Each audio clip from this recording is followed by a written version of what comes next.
എപ്പോഴും ഉണർന്നിരിക്കുന്ന ഗുരുപവനപുരി, ഭക്തരുടെ ആശ്രയസ്ഥാനം. നിർമ്മാല്യത്തിന് നട തുറക്കും മുമ്പേ തന്നെ ഗുരുവായൂരപ്പൻ്റെ കൊമ്പൻ ചെന്താമരാക്ഷൻ ക്ഷേത്രത്തിലേക്ക് നടന്നു വരുന്നു. കണ്ണൻ്റെ പൊന്നിൻ തിടമ്പേന്തിയ ശീവേലി എഴുന്നള്ളിപ്പിൻ്റെ 3 പ്രദക്ഷിണം നെയ്ത്തിരിനാളം പ്രഭചൊരിയുന്ന കുത്തുവിളക്കിൻ്റെ കൂടെ ചിട്ടയോടെ പൂർത്തിയാക്കി കഴിഞ്ഞ് ഇറക്കി എഴുന്നള്ളിച്ച ശേഷം പുറത്തിറങ്ങുന്നത് വരെയുള്ള ചിട്ടകൾ ചെന്താമരാക്ഷന് നല്ല നിശ്ചയമാണ്. അത് പ്രത്യേകിച്ച് പറഞ്ഞു കൊടുക്കേണ്ട കാര്യമില്ല.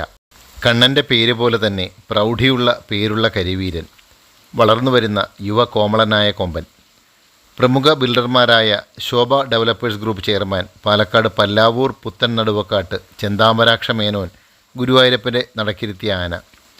1987 ഇവൻ്റെ ജനനം. ഇപ്പോൾ ഏകദേശം 39 വയസ്സുണ്ട്. നല്ല തുമ്പിയും നീളമുള്ള പീലിവാലും ഭംഗിയും ലക്ഷണവുമൊത്ത കരിവീരനാണിവൻ. പൊതുവേ ശാന്തൻ, പൂരപ്പറമ്പുകളുടെ നിറസാന്നിധ്യം, ഗുരുവായൂരപ്പൻ്റെ പുന്നത്തൂർ കോട്ടയുടെ വരുംകാല നായകൻ. 1 മീറ്ററോളം നീളമുള്ള കൊമ്പുകളുള്ള ഗുരുവായൂരപ്പൻ്റെ കൊമ്പൻ ചെന്താമരാക്ഷൻ.